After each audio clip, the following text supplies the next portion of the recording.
Good afternoon, and welcome to Navigating Professional and Occupational Licensure Requirements, What Community and Technical Colleges Need to Know. My name is Sarah Appel, and I am the Director of NC-SARA here at the Midwestern Higher Education Compact. I want to thank everyone for joining us on this beautiful day anyway here in Southeast Missouri.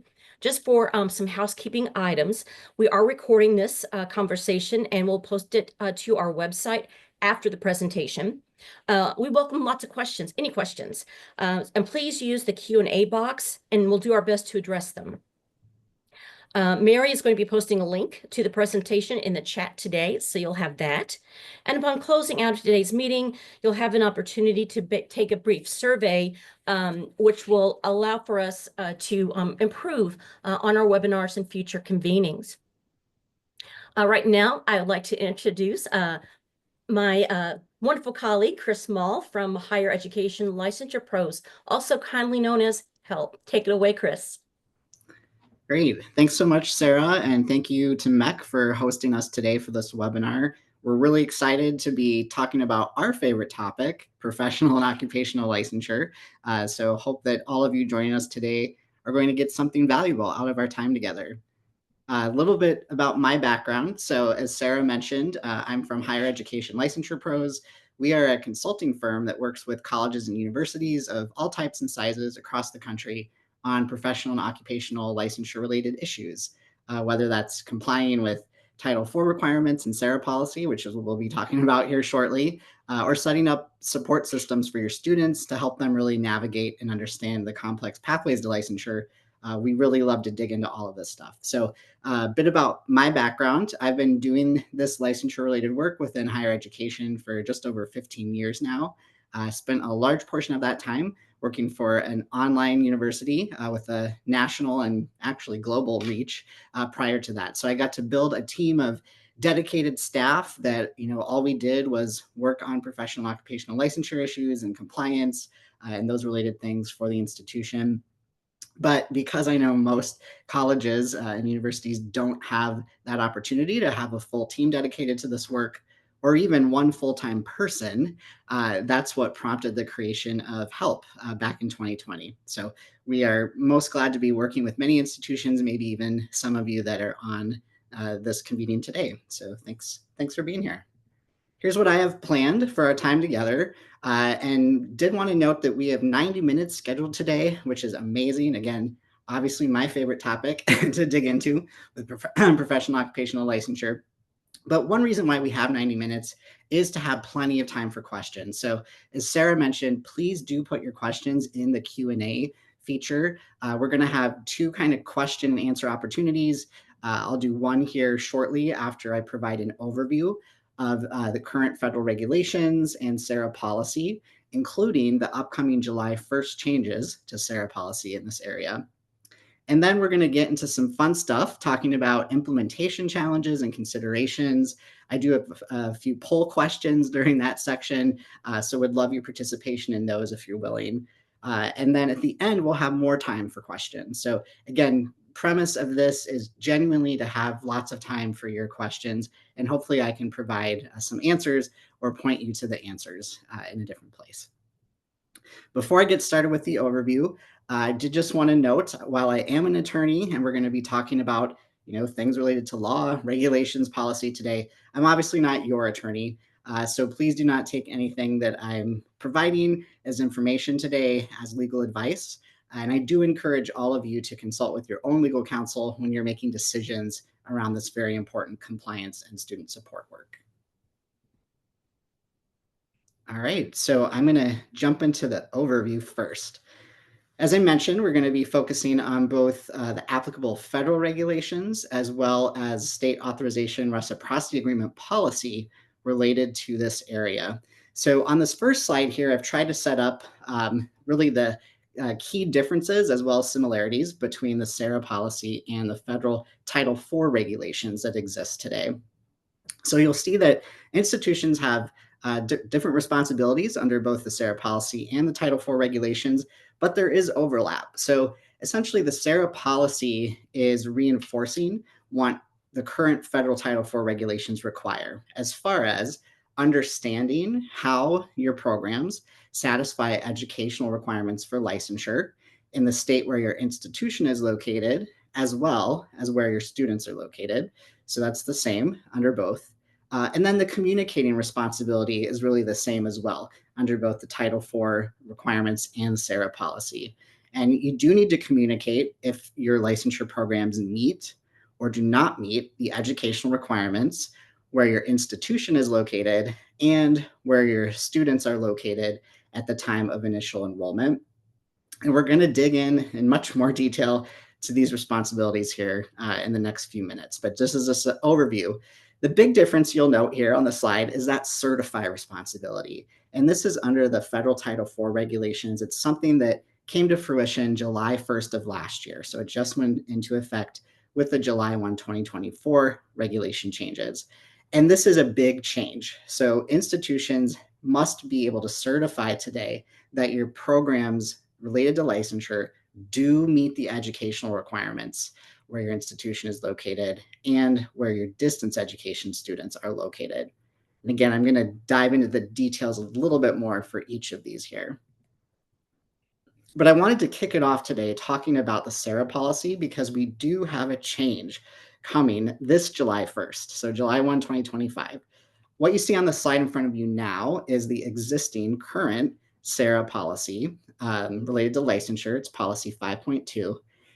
And I realize that some of you may not even know quite what SARA is, the State Authorization Reciprocity Agreement. So let me real quick give you a high-level overview of that in case you're not familiar. So essentially, State Authorization Reciprocity Agreement, SARA, is an agreement between participating states that really makes it much easier for institutions to offer their programs through distance education across state lines or to offer clinical or field experiences across state lines. Again, some of you are very familiar with SARA. It's maybe part of your day-to-day responsibilities at your college. Others may not be as familiar, but just know, again, it's a mechanism that allows institutions to more easily offer your programs across state lines. And there are many, many institutions, thousands, that participate in SARA, which has been around for well over 10 years now. So under current SARA policy 5.2, basically, again, it's reinforcing the federal regulations and the federal requirements related to licensure disclosures. And then the second paragraph on this slide is one that kind of went beyond what the federal Title IV requirements are. So it says, institutions should be making all reasonable efforts to determine whether their programs meet licensure requirements or not. They should be providing current contact information for any applicable licensing boards in those states or territories, and also should be advising your students or applicants to determine for themselves whether the licensure program meets requirements in the state where they're located. So the second paragraph here is kind of that additional piece beyond Title IV. That is going away July 1. So let me flip the slide over here to what the new policy will be starting July 1st. You'll notice the second paragraph is gone, and we have a very similar first paragraph with one key difference, and that's highlighted in yellow here with bold font on the screen in front of you. So basically, SARA is still connecting their licensure disclosure requirements to the federal requirements. So they're making that clear still, but they're also extending the disclosure responsibility beyond your Title IV programs.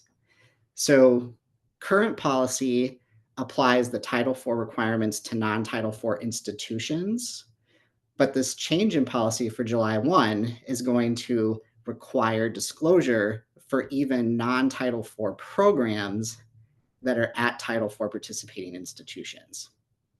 So essentially, if you participate in SARA, if your college or university participates in SARA, you will be required to disclose for anything that you're offering that relates to a professional license, preparing someone for that license. You're going to need to be disclosing if those programs or offerings meet or do not meet the educational requirements in various states and territories where you're, enrolling students from.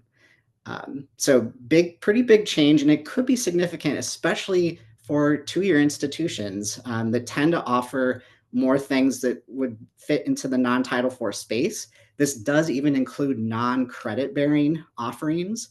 So if you have workforce development programs, for example, that you are offering across state lines, either through distance education, online learning, or again, if you have a clinical experience that could be happening in other states, that's likely all operating under SARA policy if your institution participates in that. The one notable exception is California does not participate in SARA. I know this is a Midwest webinar, so we probably don't have any California institutions on today. But aside from that, most all institutions are participating in SARA, so it would impact you. So it really is important to be thinking about those non-Title IV programs that are related to licensure, because they're not going to be on your list right now as a licensure program. It wouldn't have needed to be. It's not Title IV, so it's not under the federal regulations, and SARA policy was not extending it to non-Title IV programs. So some work to do between now and July for a lot of institutions to nail down what those programs are. We're going to dig into the details of that work and how to do that here later in the presentation as well. All right, so I'm just gonna circle back a minute to ground us in these responsibilities that I outlined of understanding, certifying, and communicating. So again, under both SARA policy and Title IV federal regulations, institutions do have a responsibility to understand how your licensure programs meet the educational requirements. And that's for any state or territory where you are recruiting for those programs or advertising or marketing those specific licensure programs, and most importantly, where you're going to be enrolling students from. I do want to note this applies to really all modalities. It's not just about distance education or online programs. The way the federal regulations are drafted, it does apply across all modalities. Now, there are key differences when you start applying the regulations on how it's going to impact your on-campus programs versus your distance programs. But technically, it does apply across all. And when I talk about licensure, and when we read licensure in the regulations or in SARA policy, really keep in mind that that's an umbrella term. So we could have different states and territories calling it something else depending on the type of profession or occupation that they're regulating. It could be called certification, endorsement, authorization, registration, goes by lots of different names. But the key is, if it's something that is issued by a state entity, such as a licensing board or agency or other state administrative office, and it's required for employment in that particular occupation or profession, that's what we're talking about. So try not to get too hung up on the terminology around licensure, because oftentimes for many of these occupations and professions, it's going to be called something else in any given state or territory. But again, key is it issued by the state government, some form or part of the state government, and is it required for employment? Those are the two key factors there. Kind of along those lines, right? What's a licensure program? Because you need to understand how your licensure programs meet the educational requirements.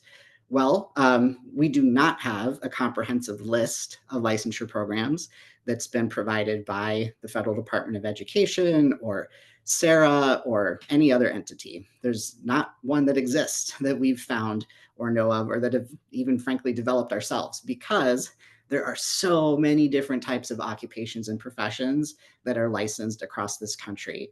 And every state does get to decide which they're going to regulate and exactly how they're going to do that. So how do you know what your licensure programs are at your college or institution? Well, again, we kind of have two factors here to consider. Is it something that has been designed to prepare students for a license? Or is it being advertised or marketed to somehow lead to a license? So that could be preparing them for some sort of certification exam, or preparing them for a particular occupation that requires a license in order to work in that field. If you're marketing a program in that way, then it would likely be a licensure program. So again, two-factor test here. Is it designed for licensure, or is it being advertised or marketed?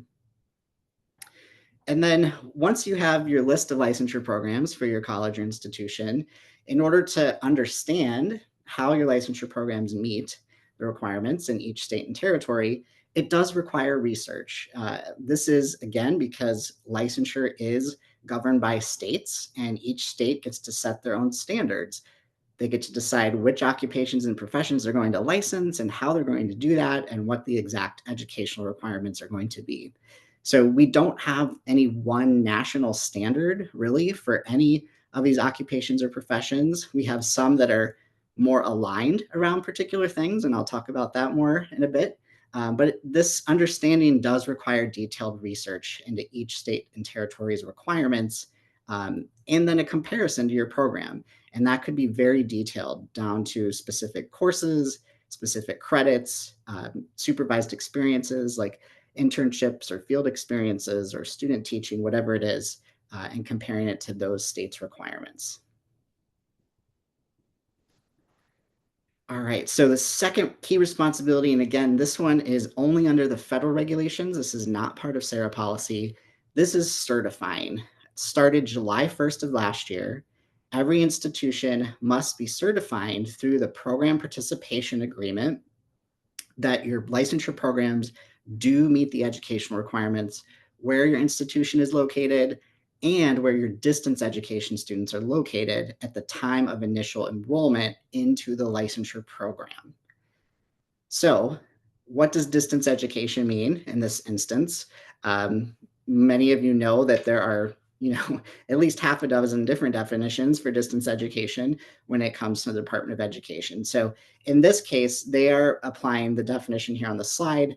Distance education means a student will be taking one or more class online during the first term of enrollment, or one or more class through distance means during that first term of enrollment in the licensure program. So kind of applying that, right? You can think of scenarios where it's going to be much more broad than just your true online programs or even your hybrid programs.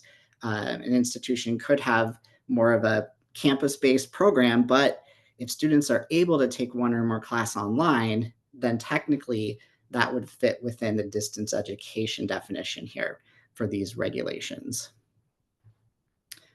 All right, so I do want to mention the written attestation. This is a very important exception to the enrollment requirement that exists as part of this certified responsibility. So right now, again, as of July 1st of 2024, institutions should only be enrolling students if they're located in a state or territory where your licensure program meets the educational requirements at the time of initial enrollment in the program. If you have a prospective student or applicant who's located somewhere where it does not meet, or for some reason you haven't made a determination one way or the other yet, you could still potentially enroll those students if they go through the written attestation exception process. And this is something that was created, again, just as part of these regulation updates that took place July 1st, where essentially if the prospective student or applicant indicates that they intend to seek licensure and employment in a different state than where they're currently at, and it is a state where your program does meet the educational requirements, then you could move forward with enrollment. And you would need to secure specific written documentation from that applicant or prospective student and retain that as part of their admission file or their student information. We're going to get into more details on that too later, so I'll pause there for now. But just wanted to point that out, that that's an important exception that many institutions are applying in order to continue enrolling students who are located somewhere where the program does not meet or they haven't determined. All right, the third responsibility is around communicating. Again, this one does apply for both federal Title IV regulations and the SARA policy requirements. So communicating happens through two distinct ways. There are public disclosures that need to be up on an institution's website or potentially in your catalog or otherwise made publicly available. And then there's individual direct disclosures that need to be sent to both prospective students and current students under different scenarios. So with the public disclosures, again, these are virtually always going to be on your institution's website. As I mentioned before, you do need to provide a clear listing of those states and territories where you've determined that the program meets educational requirements and those where it does not meet educational requirements. And there's not a template or specific format provided by Department of Education or SARA, but the point is that it does need to be clear, readily available on your public websites so that any prospective student who would be interested in your institution, could quickly access and find and understand that information. I will point out that under the prior version of the regulations that went into effect of July 1st, 2020, there was this third category, like not determined. So institutions would have been listing all states and territories, all 59. You would have either had it in meets, does not meet, or not determined. The not determined category is no longer required under the July 1st, 2024 version of the Title IV regulations. So institutions we've been working with, some of them are, taking down that not determined portion of their public disclosures and instead listing any not determined states under does not meet with a little asterisk or footnote or something that lets people know they, haven't made a determination yet. Other institutions are choosing to still keep that third column or that third category of not determined. Either one is acceptable. So it's perfectly fine to make that additional disclosure. There's nothing in the regulations that is preventing institutions from continuing to have that third category of not determined on your website. I do also want to just note with your meets determination. So any state or territory where you have students located or you're specifically advertising for or recruiting for that licensure program, it should be a meets state in your public disclosures. So the Department of Education was very clear about that.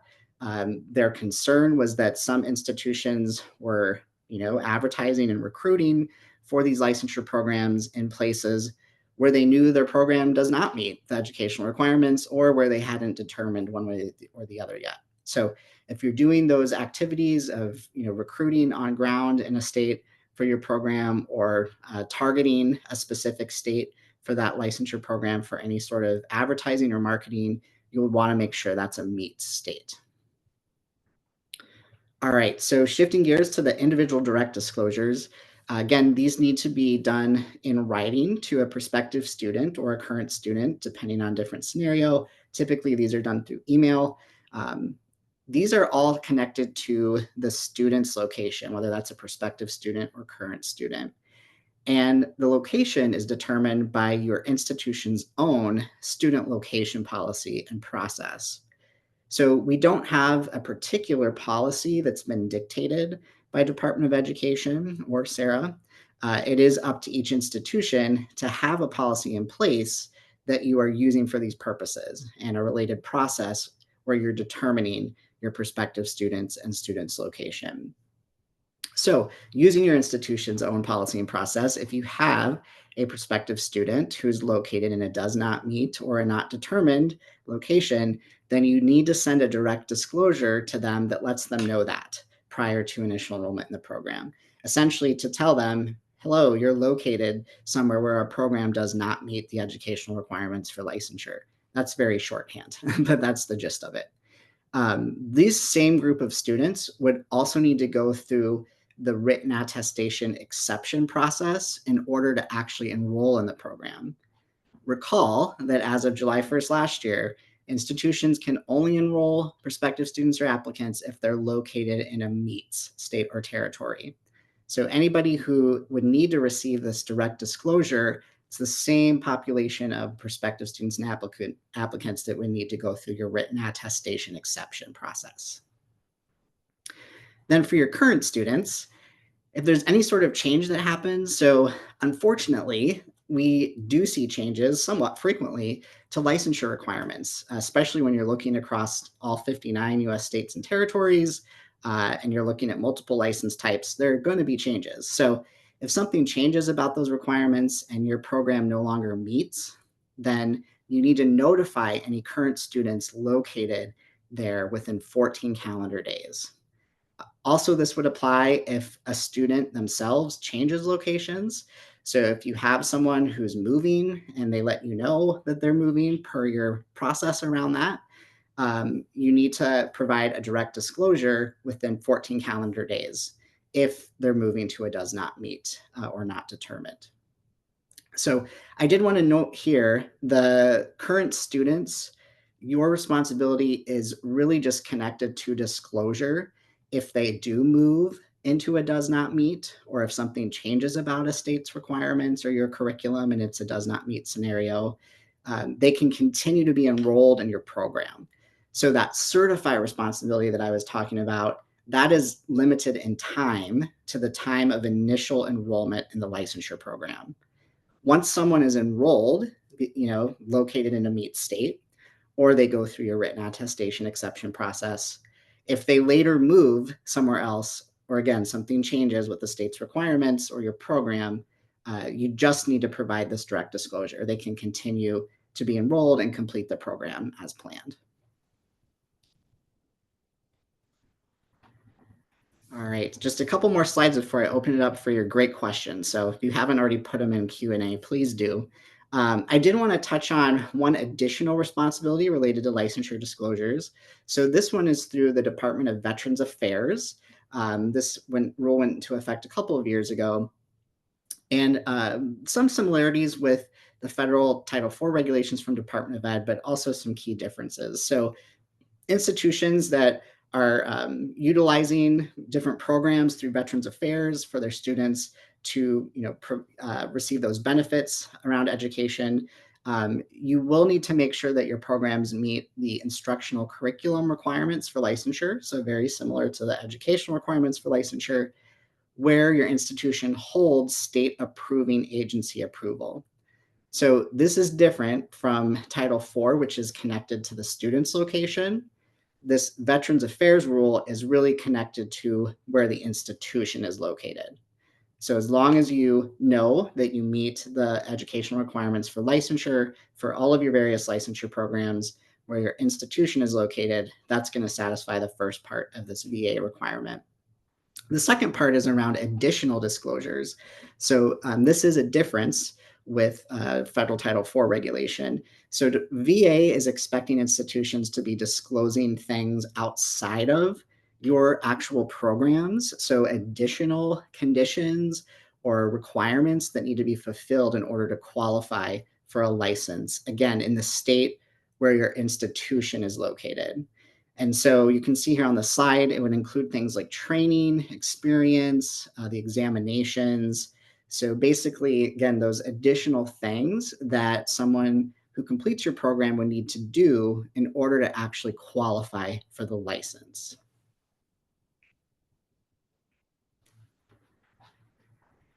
And often when I'm talking to institutions about this work, we get questions around, well, what happens if we just don't comply? Like, what's really at risk here, right? So let's talk about that just for a minute before I open it up for questions. So again, the bulk of these responsibilities come from current federal Title IV regulations, which means any and all sort of non-compliance measures that could come under Title IV, the federal student aid program, are on the table and possible if an institution's out of compliance. Ultimately, that could mean losing the ability to participate in federal student aid programs altogether for the institution. Obviously, that would be the ultimate penalty and devastating to any institution. Also, around SARA policy, continued non-compliance in this or any other area could result in a loss of ability to participate in SARA, which practically would mean that an institution would need to seek individual authorization from various states in order to enroll students and offer your distance education programs in, or have those clinical experiences across state lines. So it would be a tremendous amount of additional work for the institution, and in some instances, very complicated, time-consuming, expensive processes to get those authorizations from individual states. Also wanted just to throw in here a few other things to think about. So we do have federal Department of Education regulations around misrepresentation that apply broadly to all sorts of things. But for licensure in particular, it is important that any kind of information that you're putting out about programs, whether that's letting people know that it meets or doesn't meet, or choosing not to disclose certain information, all of that could be under misrepresentation claims, depending on what's happening and what's going on. So it's not even necessarily when an institution says something, but omissions of information can even fall under misrepresentation. So it's important to keep that in mind as well. And then borrower defense to repayment. These are actions that individual students or graduates can bring against your institution for, again, various reasons, depending on what's happening.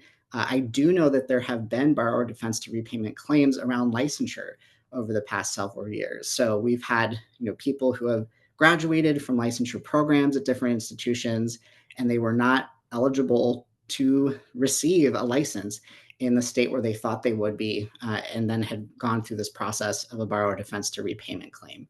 So something else to consider too when thinking through how to do this work. We've also seen different accreditors who are kind of reinforcing the SARA policy requirements and the Title IV requirements, or just kind of creating their own requirements around licensure disclosures. So the creating their own would be more in line with the programmatic or specialized accreditor. Some of them are wanting to see some very specific information about licensure that's being provided to prospective students and students. And I will here just address it because I'm sure we're going to have questions around, well, what about what's happening with the Department of Education? So I don't have a crystal ball. I don't know what's going to happen with our federal Department of Education long term. But what I do know is the regulations as they exist today are still in force. They are still the rule of law, and they will be the rule of law until they are repealed or rescinded. So the way that the mechanics of this should work is, Department of Education could undertake a rulemaking process and decide to rescind these licensure disclosure requirements or the certify responsibility, or they could amend them in some way or change them. But it would need to, again, go through a rulemaking process through the Department of Education to do that. If the function of federal student aid were to be moved to a different federal agency, let's just say the Small Business Administration, which has been floated out there, I know, the regulations as they exist today would still be in effect. It would just be administered through that new agency rather than Department of Education. So again, in order to change or get rid of these requirements, that new agency would then need to go through their own rulemaking process in order to do that. So these rules exist, the regulations exist, and they will until someday they may not. So I think it's important that institutions not lose sight of what the current requirements are that have been in effect for a while. I'll also note that the licensure responsibilities under Title IV really are not partisan. The original July 1st, 2020 disclosure requirements were actually created under Trump's first administration. And then the rules were effective July 1st of 2020. And then, of course, we saw the Biden administration kind of expand upon those and create this certify responsibility. So again, food for thought, not necessarily a partisan issue here with the licensure disclosures at least. All right, I'm going to open it up to questions, just keeping tabs on time here. So I know Sarah has been so kind as to volunteer to help me with these questions if they come in. If you have one, Sarah, I'm ready. The first one is from Tom. He says, on our admissions application, we ask, in what state do you plan to be located at the time you start your first class? We treat this answer as the student's location at initial enrollment. Since our licensure programs require face-to-face activity, the answer must be our home state, Iowa, and we work with applicants who do not answer Iowa to make sure that they understand and would not enroll someone who continues to identify as an alternate state. Do we need to worry only about meeting Iowa licensure requirements? So it sounds like, Tom, you have, or your institution has set up your student location policy to treat that time of initial enrollment as the first day of class or the start of class, which is something that other institutions are doing as well, and can make sense depending on your different scenarios at your institution. So in that case, if you know that any student, no matter where they may reside at the time of application, will be in Iowa at the time the class starts, again, if that's your time of initial enrollment, then really you are going to just be concerned with Iowa's requirements. So as long as your programs are satisfying the Iowa educational requirements and you're considering that all of your students are located in Iowa at the time of initial enrollment, then you would just be disclosing on your public disclosures meets Iowa. And maybe you haven't made a determination about any other states, and that would be okay under the current regulations. So you could just list Iowa meets and not list anything else if you haven't made any more determinations, or you could list other states and territories as not determined on your public disclosures. And of course, direct disclosures would not be required at all if your students are located in a meets state or territory. Thank you, Kris. And that's a great segue. Robin has this question. I thought we were no longer allowed to say not determined. At least that's how I believe our state portal agency has been enforcing the requirements for SARA reauthorization. Yeah.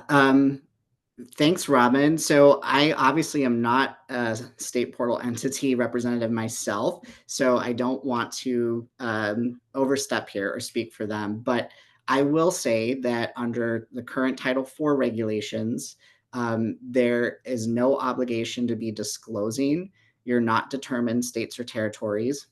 And your obligation is to determine for any place where you are enrolling students or recruiting or advertising the program, you must be determining that your program meets. Or again, we have the written attestation exception that we'll talk about. So there's not under the federal regulations an obligation to make determinations about all 59 states and territories. That's not in the federal regulations. And in fact, the Department of Education, in their commentary that they released with the federal regulations, did point out a couple of different times that their intention is not to require all institutions to be making determinations for all 59 states and territories. They really want the focus to be on where the institution is enrolling students from and where they are recruiting and advertising for those licensure programs. So I would just be curious, your state portal entity, kind of their interpretation of all that. And if there's something else at play, states can set their own requirements above and beyond these federal regulations for licensure disclosures. So again, there may be something else at play for your particular state. Thank you, Kris. Robin has another question. So if we have non-credit courses programs enrolling only in-state students and not involving activities outside of our state, do we still have to determine if the programs meet the educational requirements for licensure in all other states? So I would say the answer is likely no in that case, Robin. Again, if you truly are only enrolling and only recruiting and advertising for those non-credit offerings for in-state located students, then you would not be engaged in SARA activities, right? So we kind of have to factor that in here now with the new SARA policy. Is it something where SARA would apply? So again, is being offered across state lines via distance education, or are you offering some sort of clinical or field experience across state lines? If the answer to both of those is no, then SARA policy isn't at play because you're not operating under the state authorization reciprocity agreement. And then back to my point I just made earlier, right? Your obligation under the federal regulations is to make those determinations where you're enrolling students from and where you're recruiting and advertising. And so if you've set up your student location policy in such a way for your Title IV programs, you wouldn't have to worry about those. For your non-credit bearing, if it's not covered under SARA's policy, then you would not have to consider those states either. Well, thank you, Kris. We've got a couple more. Maria says, just to clarify, when we offer programs on our campus that lead to professional licensure, SARA does not apply to these programs, correct? Title IX regulations do apply, but SARA is only online programs. Right. So I think, Marla, if I'm understanding your questions, maybe just slightly different flavor of the last one. So if you truly have an on-campus, in-person type, program where it's going to be impossible for anyone to be located across state lines, completing that non-credit offering or that for-credit program, whatever it is, then these licensure disclosures would not come into play. Because again, if we're talking about the SARA policy, the first thing to consider is it something that SARA is covering? So it would have to be something offered across state lines via distance education or with those clinical or field experiences happening across state lines. If that's not going on, then SARA policy is not at play.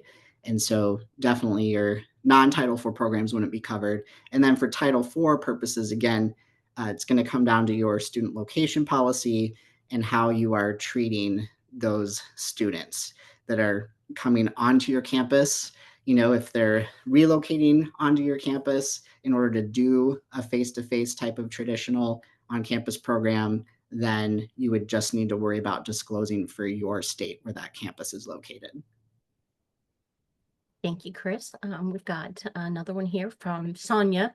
The non-credit items, would things be like graduate certificates? It definitely could be. Yes, Sonia. So this could be a pretty pretty large bucket, depending again on the type of institution you're at and the type of offerings that you have. So really anything that your institution is offering across state lines via distance ed or via practicum or field experiences in another state, that would fit in there. So if you have a graduate certificate, but it's not Title IV eligible, it's maybe not credit bearing even, that could be at play here. I think for thinking about our two-year institutions, we're going to see maybe a wide range of things that could be lumped in under your workforce development office or programs. So like if you have, for example, offering that's training people to prepare for their real estate license to be a realtor or a real estate broker, that would fit into this category if you're offering that, again, under SARA. So if it's being offered online and you've got people enrolling from other states, then that's going to be lumped in here. Or even a lot of things in like the allied health field. So things like, to be a pharmacy technician, for example, if you're offering a pharmacy tech program where some or all of the classes are online and you're enrolling students that are located in other states, that would be triggered under the SARA policy. And so pharmacy tech is a licensed occupation.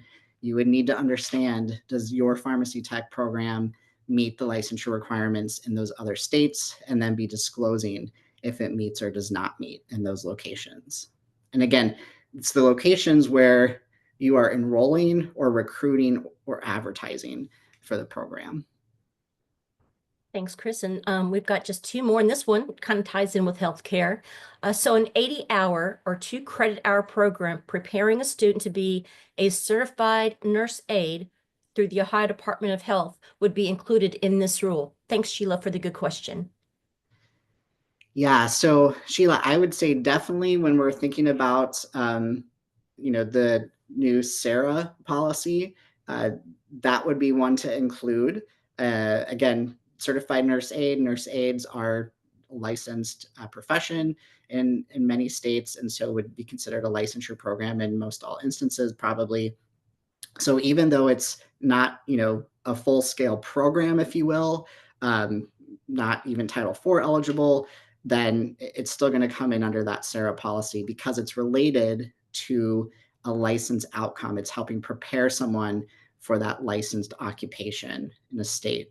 And I should just add, again, this is only if it's being offered via distance education, across state lines, or you've got the clinical experiences that could be happening in another state. That's when the SARA policy kicks in. Okay, Kris, we've got one last one here for now. Just curious, Chandra says about the late response. What is the obligation for disclosure should a student move? Just because they are in one state at the start, they may not always be in that state once they become employed. Yeah, so great question, Chandra. And really, as I mentioned, the Department of Education has connected your responsibilities and obligations as an institution to that time of initial enrollment into the licensure program. So you're absolutely correct. Students can move at various times. And in particular, if we're talking about distance education students, they could be moving while they're even enrolled in your program still. But certainly after someone graduates, they could move various times for lots of reasons. But really what you need to be concerned about is that time of initial enrollment in the licensure program and being able to certify through the program participation agreement process that yes, our licensure programs meet the educational requirements where all of our students are located at that time of initial enrollment in the licensure program. Well, Kris, think that's it in the list currently. So I will let you continue. All right.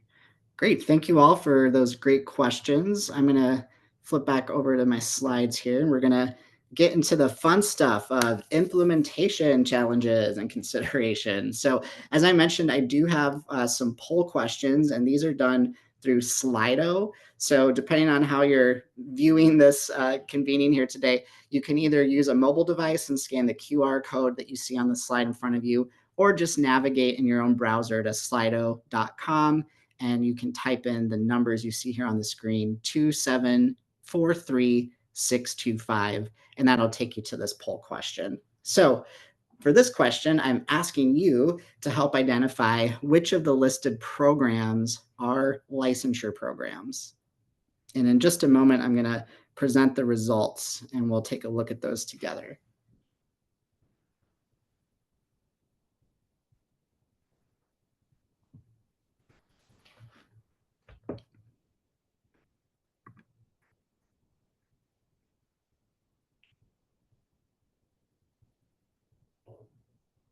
All right, so I see some answers are coming in. Thank you for everyone who's willing to participate. I'm just going to wait like another 15 seconds or so before I share. I don't want to influence your answers. So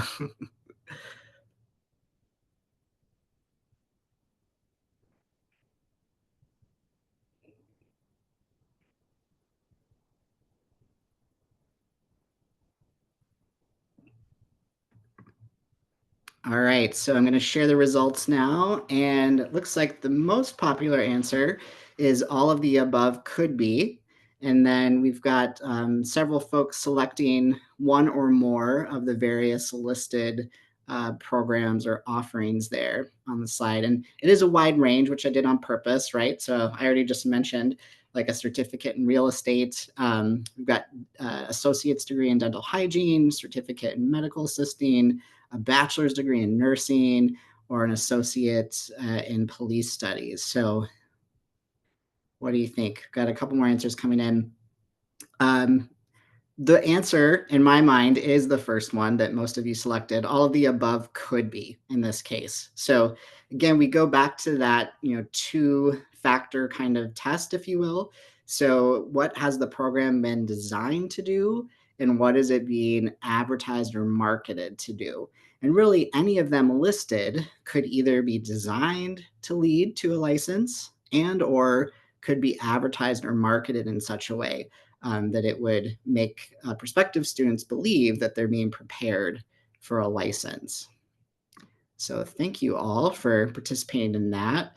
I do have a few other notes and considerations here when you're thinking about your own licensure programs at your institution. So just recall what I talked about before, that licensure is an umbrella term, and this could be called something else depending on the specific occupation or profession and the state or territory. So certification, certificate, endorsement, authorization. Again, the keys are going to be, is it something issued by a state or territory, and is it required for employment? So you're going to have scenarios where there's something maybe required or preferred for employment, but it's issued by a private organization or entity. Those aren't at play here. Or kind of the flip side of that, you could have something issued by a state or territory, but it's not technically required for employment. That wouldn't fit into licensure for these purposes. So it has to be both issued by the state or territory and required for employment in that occupation or profession. And as I mentioned before, right, we don't have a listing of licensure programs provided by the Department of Education or SARA or any other entity here. And so it is possible that different institutions located in different states might come to different conclusions about which of their programs are licensure programs. And again, that could be maybe the way that they're marketing or advertising them, or the way that they've designed that particular program or offering. And just a little more detail here is, again, you're digging into your own programs to determine which ones are licensure programs or not. Really pay attention to how that program's been developed and designed, which curriculum standards has it been aligned with. And this could include things like certain programmatic or specialized accreditors. Oftentimes, there's a very deep connection between programmatic and specialized accreditation and licensure. So watch out for those connections. And then another thing to pay attention to is there any sort of correlation with licensing exam data? So is that program reporting out examination results to anyone for any reason? If so, it may be a good indication that that's a licensure program if it's reporting out licensing exam data. And then, if there's just a general expectation from your program directors or faculty or, people in that field that graduates are going to seek a license, then it would kind of tip the scales into a licensure program most likely. The advertising piece can be a little tricky, in particular when you're thinking about your distance education offerings. I know many institutions work with third parties to help facilitate this, and so you may have information out there on various websites. Maybe even your institution doesn't fully control that's talking about your programs or offerings in specific ways. So just be very cautious on, again, how that's being advertised. If it's describing a specific occupation or profession that it's preparing students for, if that profession or occupation requires a license, then you're kind of leaning into a licensure program territory. And that might not actually be the intention for the program, but you just need to be very cautious about that language. I think that's all I'll say about that. So I'm going to move on here to our next kind of consideration. As I mentioned much earlier in the presentation, right, part of this work is researching other states' requirements for licensure, because this is something where each state and territory gets to set their own legal standards and requirements for what it takes to become licensed in the state. So how do you know if your program is going to meet the educational requirements, and is this a one-time comparison? So unfortunately, it's not a one-time comparison. As I already mentioned, these things can change over time. Either states are changing their requirements, or maybe your program even is changing its curriculum. After you've done the research into what those requirements are, which does take a tremendous amount of time and people power. It's about scouring websites, including licensing board and agency websites, to see what information they've published. Most importantly, looking at the actual law itself, so the state statutes, regulations, and rules, to see what the requirements are, and then comparing your specific program's curriculum. So the coursework, practicum and internship, or other field experiences to any kind of specific hours they require. Once you've done all those comparisons after doing the research, then you can make a determination if your program meets or doesn't meet. Again, I already mentioned that specialized accreditation is often an important factor. I do want to note that it is not the be all end all. So in our experience working with colleges, sometimes, we hear from program directors or key faculty members that, well, our program's accredited, so we work everywhere, right? I mean, we can say we meet all licensure requirements because the program's accredited. That is not true. There are, in virtually every single type of license, there are at least one or more states that have set their own kind of standards above and beyond a specialized accreditor, even if that occupation or profession is really aligned to one specific accreditor. So it is not a good practice to just simply rely on the fact that your program holds specialized accreditation and call it a day. You really do need to dig into the specific requirements for each state and then do that comparison with your own program where needed. And in particular, they've got some examples here on the slide, but we often see where accreditation is required, but then on top of that, a state layers its own specific courses or credits that it's looking for. So again, I'm acknowledging accreditation, yes, very important, very valuable, but it is not the be-all, end-all here when it comes to comparing your programs for licensure. And because changes happen, it's important to have a regular review process in place at your institution. Many institutions we work with have set up an annual review process for this. That is in line with other kind of reporting and requirements from Federal Department of Ed and elsewhere. There is not a specified time frame in the regulations that is directing institutions to have to do this a certain amount of time or within a time range. But I would say at least an annual review of what's going on with the various states where you've made determinations, see if there's been any updates, and then of course, recomparing your curriculum if there have been any changes is important. And documentation as well. Can't forget about that. So I don't think I've said anything about documentation yet. I wouldn't be a good attorney if I didn't bring up documentation, right? So the point of this on this slide is just to make sure that you understand it will be important to document these comparisons and decisions if the program meets or doesn't meet, right? How did someone land on that? How did you get to that conclusion that your program meets? You have to have that public disclosure where you're listing the states where it meets, but what's the background? You're not going to publish all of the background on your public disclosures, but it needs to be saved somewhere. You need to have that documentation retained, and it needs to be able to be made available should you ever be audited by Department of Ed, or your SPE or SARA portal entity may inquire about it and want to see how are you actually making these determinations? Where are they coming from? All right, so next kind of implementation consideration I have is around licensure compacts and interstate reciprocity agreements. So we've gotten this question quite a few times over the last 6 to 9 months. Can we rely on a compact or reciprocity agreement to make that meets determination for another state or territory? For example, if your institution offers a nursing preparation program, there's something called the Nurse Licensure Compact that many states participate in. So if your state's a member of the NLC and this other state isn't a member of the NLC, can we just say that our program meets? Because people could use the compact to get a license. Well, I want to throw up a big caution flag around this. So when we talk about licensure compacts and reciprocity agreements, they are really set up to help facilitate the licensure and employment across state lines for licensed professionals.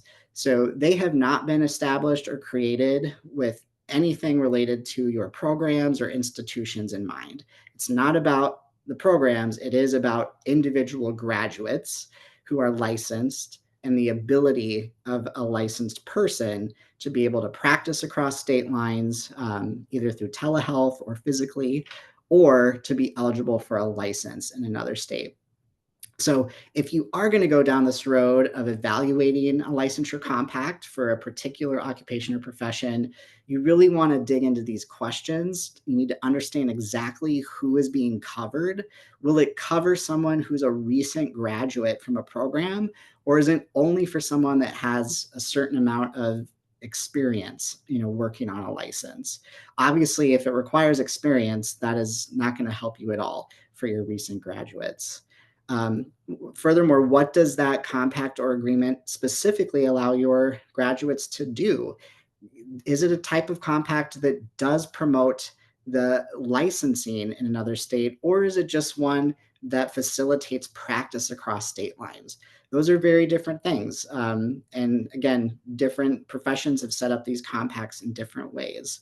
And it's important that they would be able to receive a license in the other states and be able to work on that license. So if it's something that's just about the privilege to practice, that compact or a reciprocity agreement is not really going to be helpful for these purposes. And then finally, are there additional requirements that a graduate of the program would need to jump through before they would actually be qualified for that license in the new state? If the answer to that is yes, then again, the compact probably is not a good mechanism for you to use to help make a means determination. Department of Education was really clear that their expectation is, any kind of consideration of these compacts or reciprocity agreements, it would allow a graduate to be licensed and employed immediately after completing your program. So if there are some, additional barriers or things that would make it impossible or very impractical to be employed right away, that's going to be a problem, I think. All right, so I have another poll question. Again, if you would be so willing to participate, we would appreciate it. This one is related to a student location policy. So again, if you want to use your mobile device and scan the QR code you see on the slide, or you can go to slido.com and type in 4189360. And if you can read through the brief scenario I've provided there and then choose the best answer for where is this student located. And I'm going to present the results here in just a moment. I'll give you all some time to do that.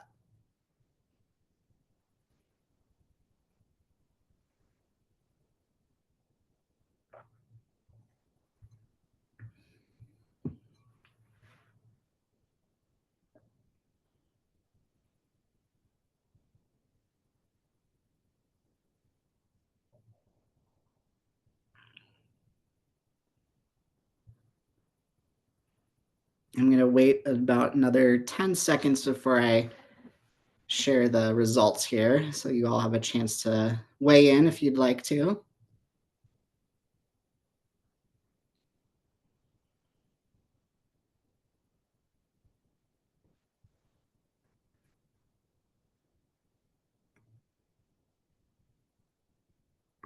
All right, so where is this prospective student located? They're temporarily in South Carolina while they're completing some military training. Their permanent home address is Wisconsin, and they have applied to an online associate's program at an Illinois institution. So the only one that didn't get any answers was Illinois, which I think makes sense, right? They don't really have a connection themselves there. It's just that the institution's located there, but it's an online program. So we're going to presume that they won't be on the campus in Illinois to complete it. So most popular answer here was South Carolina. That's where they are temporarily located while they're applying to the program. And then we've got Wisconsin had a few responses, or it depends on the student location policy. So in my mind, the best answer here is that it does depend on the institution's student location policy. And the reason for that is really what has that institution connected their time of initial enrollment to within that policy, but also just how they're treating things like, temporary address versus permanent address. So those kind of considerations are really important when you're crafting or revising your own student location policy for your institution. And I have a few considerations here related to that I wanted to talk through. As I referenced earlier, under the federal Title IV regulations, which again, SARA policy is reinforcing, every institution must have a student location policy in place that's being used for these licensure purposes, both for disclosures and the certify responsibility. The policy is something that should be reviewed and updated regularly, just like any of your other institutional policies. It should be applied consistently across the institution, and it would be need to be made available to the Department of Education or your SARA, state portal entity, or someone else if ever requested. So those are kind of the very basic parameters. But as I mentioned earlier, we don't have a specific dictated policy, what it needs to be, or even some sort of template or options from Department of Ed. So it is up to you. It is up to your institution to develop that policy or revise an existing student location policy to use for these purposes.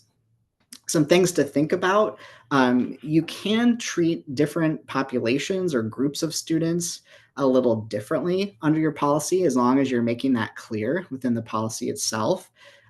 So we've already had some questions about, well, what if we're offering, a face-to-face on-campus program, and we have students who we know live somewhere else now when they're applying, but they're going to have to live on campus or close by to do the program. What do we do with them? Well, you can spell that out in your policy. Make it very clear that you're going to be treating any student who is enrolling in a campus-based face-to-face program, that they're going to be treated as located in your state for purposes of this. So again, can be very clear and spell these different scenarios out in your policy to some extent.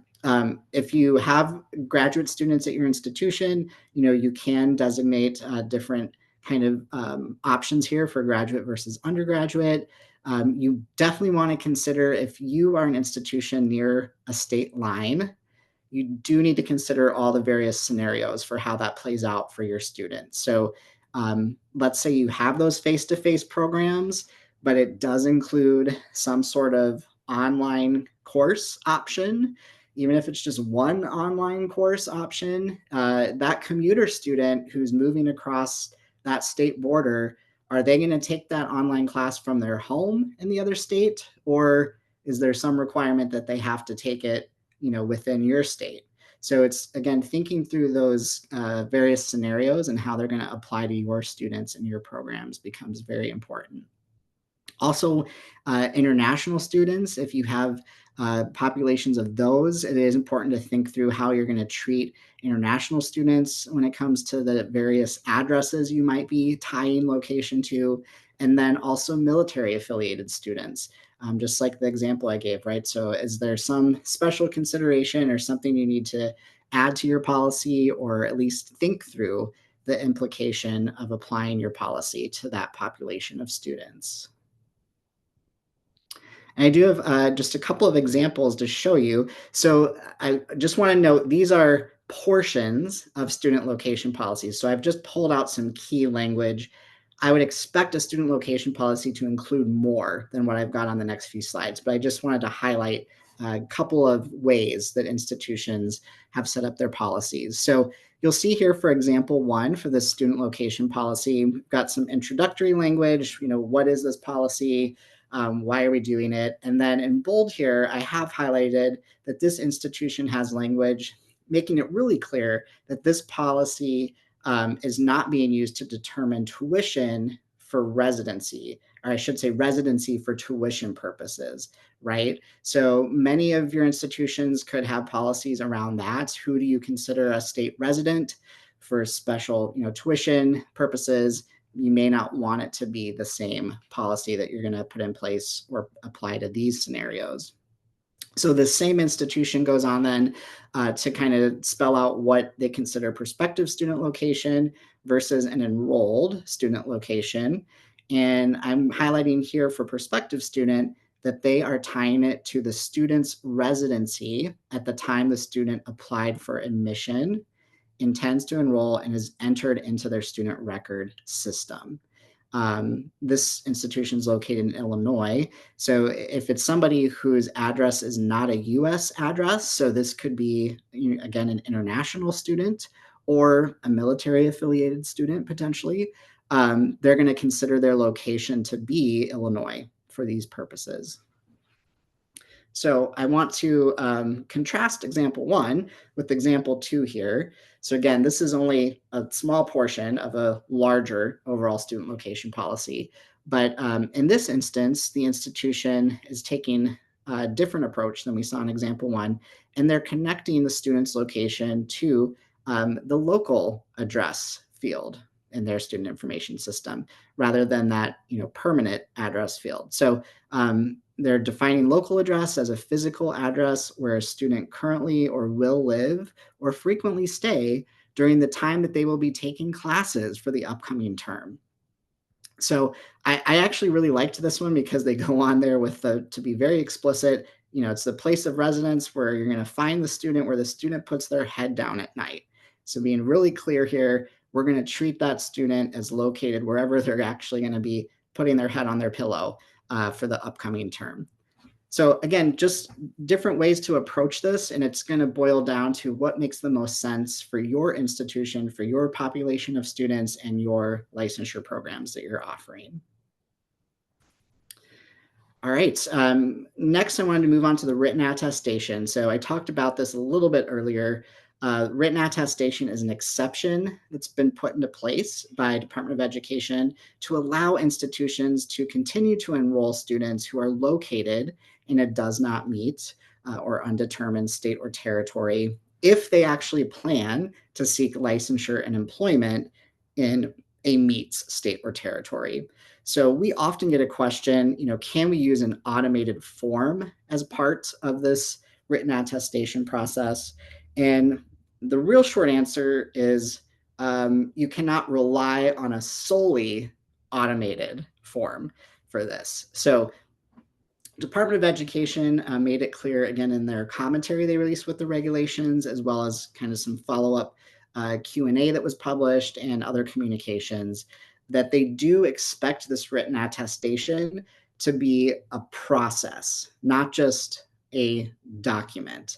So the process piece comes into play where there's some sort of exchange of information between the prospective student or applicant and the institution to make it really clear that your program does not meet the educational requirements where they're currently located, and that the student actually intends to seek licensure and employment in this other location, the state or territory where you've determined that it does meet the educational requirements. So if there's that exchange of information happening kind of on the front end as part of your admission or enrollment processes, or some other appropriate time where you determine that they could still enroll and move forward with the program because they're actually planning to seek licensure and employment in a meet state. Once that process of exchanging information is completed, then the documentation comes into a play where you will need to have a written document that the prospective student, I should say, is clearly indicating what their intentions are. So first acknowledging that process, that interaction, that exchange of information happened, that the student's fully aware and informed that the program will not meet licensure requirements where they're currently located, and that they actually intend to seek licensure and employment in a meet state or territory. Please note, I have language in bold here on this slide. It does need to be one specific named meet state or territory. So it's not okay to have a written attestation that just says, I'm planning to be licensed somewhere where I can. That's not acceptable.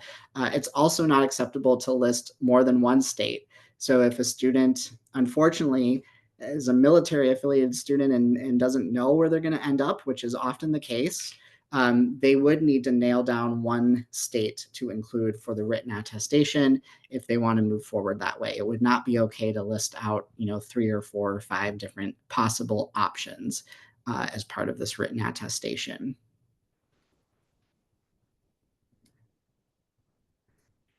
All right, I have one more poll question, and then we're going to open it up to your questions again. So if you'd be willing to do one last poll for me here, this one's around disclosures.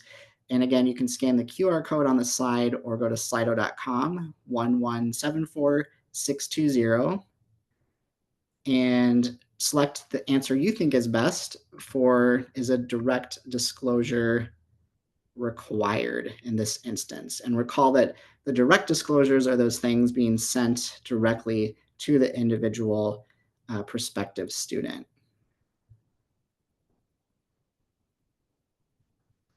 Again, I'll give everyone a little bit of time here if you want to weigh in on this question before I present the results.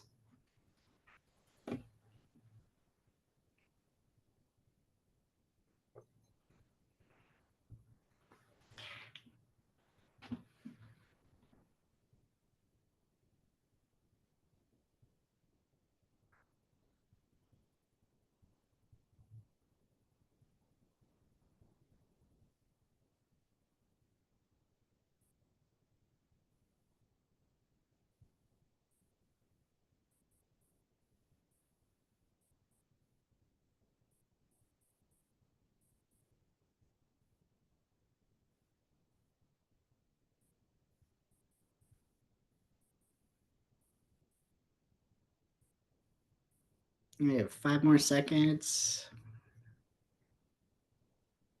And I'm going to go ahead and share here. So we've got Minnesota is the most popular answer in this scenario. We've got a student currently living in Nebraska applying to a funeral director program offered by a North Dakota institution, but they plan to live with family in Minnesota across the border while they're enrolled. The North Dakota institution has not made determinations yet for either Nebraska or Minnesota. So do we need a direct disclosure in this scenario? Again, majority here chose Minnesota. Presumably your thought was, well, they're planning to lay their head down at night with their family in Minnesota while taking the program. Some of you chose Nebraska also, maybe because that is their place of residence while they're applying. Those would, depending on the student location policy, maybe be true. So this question actually has 2 good answers or 2 more preferred answers, I would say. It does depend on the institution's student location policy. So think about those examples we went through, whether it's based on a temporary or permanent address or where they're going to lay their head down at night. But also it does depend on if this is a program covered under SARA policy. So funeral director program, I don't know, is this a 4-credit program? Is it not for credit? Is it not Title IV? Is it Title IV? I'm not sure. So I purposely didn't give you enough context here just to spice it up a little bit, but it really would also depend on that factor of if we're talking about, is this a face-to-face on-campus only type of program, or is it a distance education program or some hybrid? So again, you'd have to consider all of those factors and scenarios and apply the institution's particular student location policy to figure out if a direct disclosure is needed. I will say though, because the North Dakota institution has not made a determination yet about Nebraska or Minnesota, if this student or prospective student, I should say, is found to be located in either of those places, Nebraska or Minnesota, you would need to provide a direct disclosure because those need to go out in instances where you've not made a determination yet. So thank you all for participating in that. I'm just briefly going to say as a reminder, I think I said this way at the start, these requirements under Title IV do apply to all modalities, not just your online or distance education programs.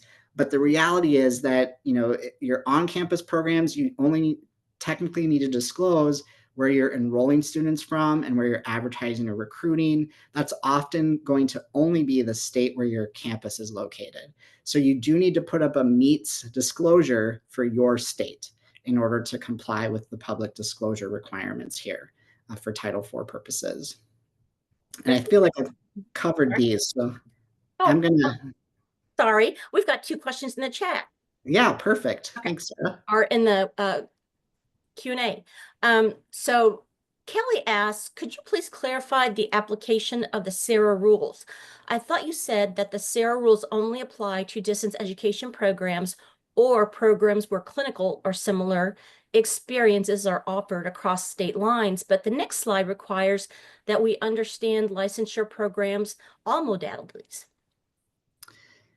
Yeah, so I know it is a little clunky here, Kelly, when thinking about the SARA policy versus the Title IV federal regulations and how those interplay. So again, the SARA policy is only going to cover things that are operating under SARA at your institution. And those typically, again, are going to be your distance education programs that you're offering across state lines, or if you have clinical or field experiences happening in another state. Those are the instances where SARA typically is the mechanism that's allowing your institution to offer those things across state lines without needing to go through a full, state authorization and approval process in the other state. So SARA, again, is a voluntary agreement that virtually all states, except for California, have signed on to. And essentially, as long as you have secured that approval from your own state through your state portal entity and are keeping up with all of the requirements of SARA, including all SARA policies through that, then you're able and eligible to offer those things across state lines. So SARA policy does only cover those things that would be distance education is probably the best shorthand we can say, right? Distance education. But Title IV regulations cover all modalities. So any of your licensure programs that are only on campus, zero online component, zero out of state students, those still fall under the Title IV federal regulations for licensure disclosures. And as I just mentioned, you would need to put up a public disclosure that that program meets the educational requirements in your state where your institution is located. That's the one thing you would need to do to satisfy that Title IV requirement in that scenario. If it's a truly on campus only, you're only enrolling students that are considered located in your state, then you would need to have that meets public disclosure for that program. Thank you, Kris. My apologies. I jumped the gun on the question slides. No worries. Go ahead, Sarah. We have another question from Elaine, and she's curious about programs that prepare student for post-BA licensure, like pre-law, pre-med, pre-dentist. Yeah, so these kind of pre-preparation programs are typically not going to be considered licensure programs. The reason is kind of, again, thinking back to that two-factor test, if you will, right? What is the program designed to do? Is it designed to prepare someone for a license right after they complete that program? Or is it being advertised or marketed as, leading to a license after completion of that program? So as long as you're really clear in your advertising and marketing of these that this is truly a pre-law program, so it's set up to maybe help you prepare to down the road one day, apply for law school, or prepare to one day down the road maybe apply for med school. As long as it's very clear about that and it's not in any way, shape, or form connecting the completion of that pre-program to an actual license after completion of the pre-program, then it would not be considered a licensure program. And last one I've got here in the question and answer, Kris. This is from Jazz. Do we need to be concerned about students that move while they're enrolled in classes if their location changes after the initial enrollment and they are attending classes? So you do need to be concerned about these students, Jazz, for purposes of the direct disclosures.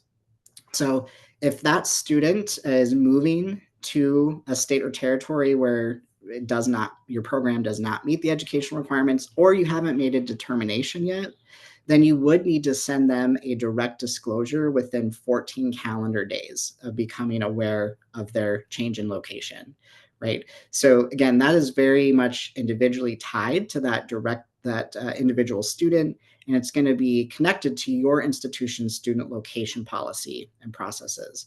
So as far as their continued enrollment in the licensure program, it does not have any impact on that.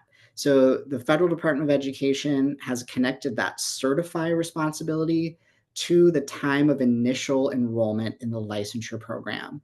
So once you've cleared that benchmark, as long as you are able to certify and say, yes, the students that we're enrolling in these licensure programs, we can say they are located somewhere where our program meets the educational requirements at the time of initial enrollment in the licensure program, or we've secured a written attestation from them that indicates they actually intend to seek licensure employment in a MEET state.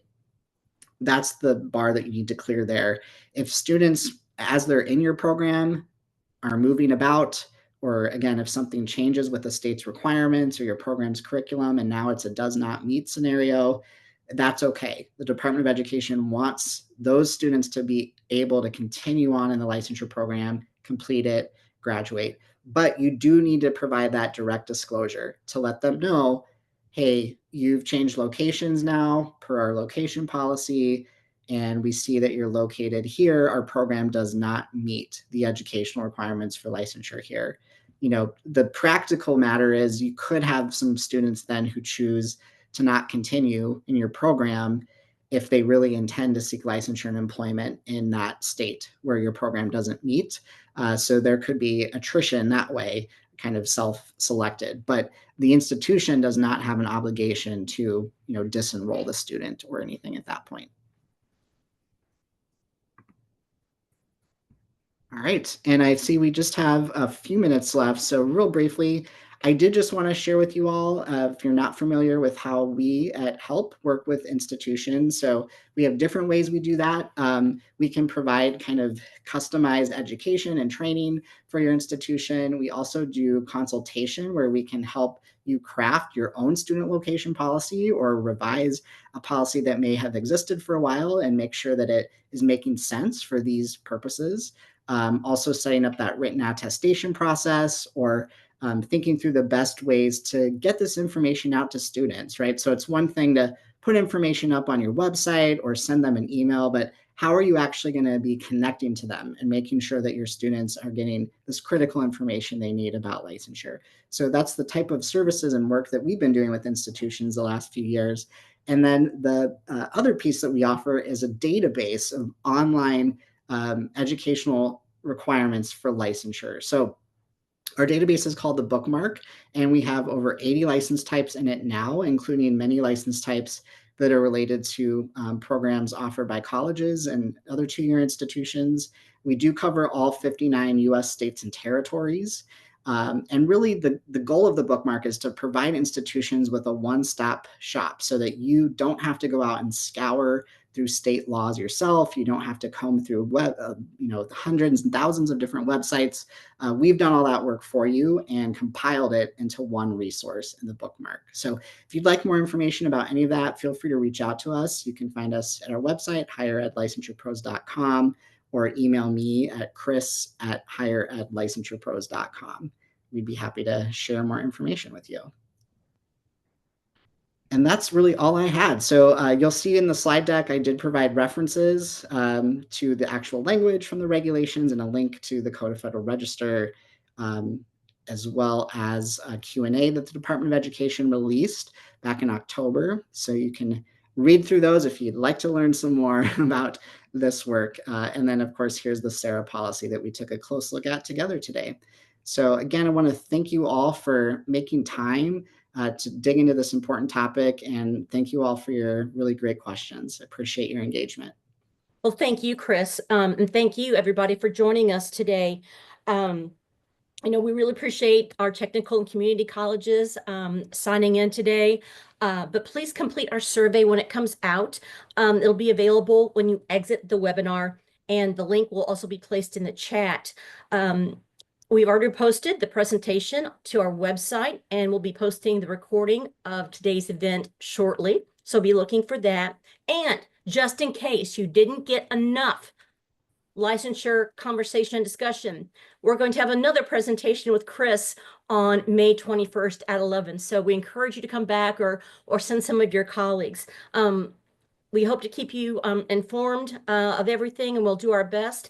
And just thanks so much, everybody. Have a great day. Take care.